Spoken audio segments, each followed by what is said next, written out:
Umarnin da gwamnatin tarayya ta bayar na komawa makarantu a faɗin ƙasar ya ja hankula da dama, musamman yadda al'umma suka nuna farin cikinsu a kai kuma suka nuna goyon bayansu bayan sun yaba wa gwamnati akan wannan ƙoƙari da ta yi na daƙile yaɗuwar cutar corona. Su ma iyayen ɗaliban sun nuna jin daɗinsu na komawar yara makarantu. Alhamdulillah, yadda muka ji labari yara su koma makaranta, alal hakika mun yi farin ciki.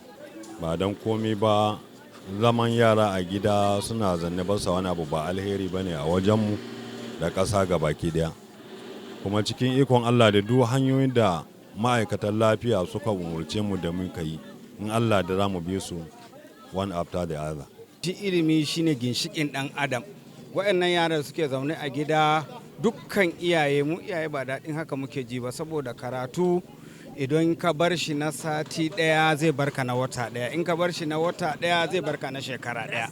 To lalle ne mun ji daɗi, mun yi murna, mun yi farin ciki, da kuma muna yi wa dukkan yaran fatan alkhairi da malamansu da dukkan shugabannin da abun ya shafa. Muna fatan alkhairi, Allah ya tabbatar da alkhairi, kuma izo kuma Allah ya sa su yi karatu ingantacce. Daman bukatar mu a ce yara suna su koma makaranta, ya fi su zauna suna ta yawo a gari.